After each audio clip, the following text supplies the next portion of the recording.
Je crois que tout a basculé il y a 2 ans pour Paulo Dybala. Tout a basculé quand la Juve, quand Fabio Paratici a tout fait pour le vendre. C'était lors du mercato estival 2019, de mémoire j'en avais parlé en vidéo à l'époque, aujourd'hui la vidéo n'est plus sur la chaîne mais c'était un gros récap de ce qui se passait en Italie concernant le marché des attaquants, certains d'entre vous s'en rappellent peut-être. En gros on avait la Juve qui voulait dégraisser sa masse salariale, qui avait besoin de faire rentrer de l'oseille, de renouveler son effectif après le départ d'Allegri et pas mal de joueurs étaient annoncés partant. La priorité pour la Juve à ce moment-là c'était dégager Higuain et Mandzukic, mais ils ne trouvaient pas d'acheteurs, ce qui a poussé le club à se séparer de Moise Kean. Toute l'histoire était très intéressante à suivre puisqu'un joueur comme Higuain avait une touche à la Roma, Dzeko était annoncé à l'Inter, Conte qui venait de signer le voulait absolument, mais tout était bloqué parce que Marotta savait qu'en faisant Dzeko il allait aider la Juve à vendre Higuain.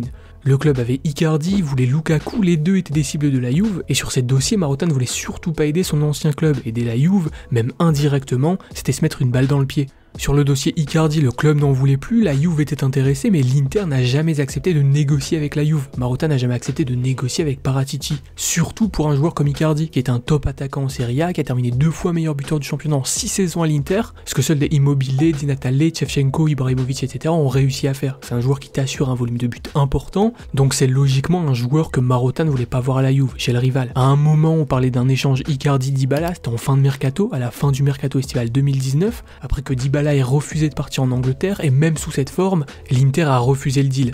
Le club venait de faire Lukaku, avait impérativement besoin de vendre Icardi, avait impérativement besoin d'être sûr que son départ allait apporter des liquidités. Acheter Lukaku avant de vendre Icardi, c'est un risque qui a été pris pour doubler la Juve, mais derrière l'Inter était condamné à vendre, c'était obligatoire, et malheureusement, un échange n'était pas envisageable. D'un côté, tu avais un Dybala à 7 millions par an, de l'autre un Icardi à 3 millions, dans ce deal l'Inter ne faisait pas de plus-value, il perdait encore de l'argent. Marotta adore Dybala, Dybala adore l'Inter, c'est un fan de Zanetti qui n'a jamais caché que jouer pour l'Inter était un rêve, malheureusement cet été-là ça ne s'est pas fait. Et de l'autre côté, même dans une situation très inconfortable, l'Inter a résisté aux attaques de la Juve pour Icardi. L'Inter a refusé des offres en euros, des propositions de transfert sec ou des prêts avec option d'achat alors qu'ils devaient absolument vendre. Ils ont refusé ces offres parce qu'elles venaient de la Juve et que, comme je l'ai dit, les renforcer était inimaginable.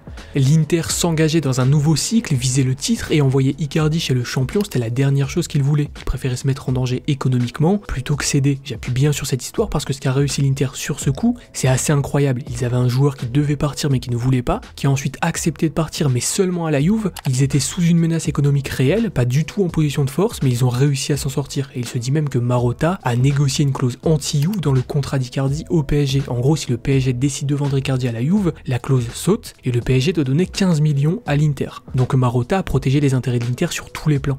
Bref, c'est cet été-là que Cancelo est envoyé à City, que Spinazzola est envoyé à la Roma, et c'est cet été-là que tout bascule pour Dybala. Le joueur est d'abord proposé à Manchester United, à l'époque on parle d'un échange avec Lukaku, d'ailleurs c'est ce qui a poussé l'Inter à s'activer. Ensuite, quand Lukaku file à l'Inter, Manchester United fait une offre pour Dybala, donc plus d'échange, juste de l'argent, que la Juve aimerait utiliser pour signer un attaquant. Tottenham s'invite à la table, fait une offre, à chaque fois donc pour les deux clubs la Juve trouve un accord, mais au final l'Argentin reste. Dans cette histoire on a une Juve qui a tout fait pour se débarrasser de Dybala, on a un joueur qui ne comprend pas trop ce qui lui arrive, qui est adoré par les supporters, par certaines légendes du club, qui porte le numéro 10, mais qui sort d'une saison compliquée, qui n'est plus le maître à jouer de son équipe, le joueur autour de qui tout se construit et qui va malheureusement le payer cher. Apparemment, il y a eu un moment où il était vraiment proche de s'engager avec Manchester United, il était vraiment proche d'accepter le transfert, mais c'est côté droit à l'image que ça bloquait. Fallait acheter le joueur et négocier ses droits avec son agent, qui demandait un truc comme 20 millions pour céder les droits, donc fallait ajouter 20 millions au transfert, ce que Manchester United aurait refusé de faire. C'est important de reparler de tout ça aujourd'hui parce qu'en Italie, la presse affirme que c'est cet épisode qui a tué le lien entre Dybala et la Juve. Le joueur ne voulait pas partir, sortait d'une saison compliquée, avait besoin qu'on le mette en confiance et au lieu de ça, il a eu tout l'inverse. Mentalement, ça l'aurait anéanti.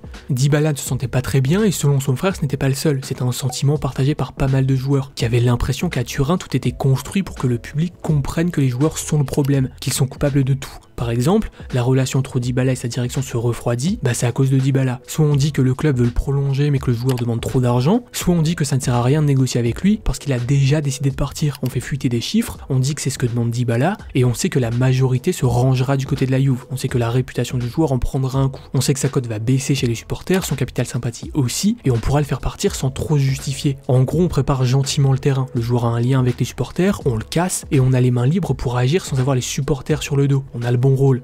Le club doit vendre, le club a besoin de faire rentrer de l'oseille dans les caisses, les performances en Coupe d'Europe sont décevantes et personne ne doit être intouchable. C'est pour cette raison que beaucoup pensent que Paratici faisait et fait peut-être encore fuiter de fausses infos dans la presse pour avoir l'avantage sur tous les joueurs, pour être le maître du jeu, celui qui ne peut pas perdre. Il a toujours privilégié l'aspect financier à l'aspect sportif, mais aujourd'hui la Juve est peut-être arrivée à un point où si le sportif ne reprend pas le dessus, elle plongera, elle tombera et la chute fera mal. Bref, à l'heure actuelle, Dybala est encore annoncé partant, il lui reste 1 an de contrat, serait sur la liste des transferts, et pour le coup sa cote est en chute libre. Il enchaîne les blessures depuis 2019, autrement dit, il enchaîne les blessures depuis que cette histoire a démarré, depuis l'arrivée de CR7, depuis le départ de Marotta, la saison 2018-2019 lui a fait très mal, tant mentalement que physiquement. On peut se demander si les deux sont liés, chacun aura sa propre interprétation, je n'ai pas réellement d'avis là-dessus. Je sais simplement que Dybala a bientôt 28 ans, que psychologiquement c'était pas une bête, qu'il est très émotif, il a quelques défauts, mais quand il est dans les bonnes conditions, quand il se sent aimé, quand il se sent bien, qu'il est protégé, bah il te fait gagner les matchs. Et sur ces dernières années, la meilleure Juve, c'est celle qui a un Dybala en pleine confiance. La Juve qui va loin en Ligue des Champions, c'est celle qui a un Dybala en playmaker.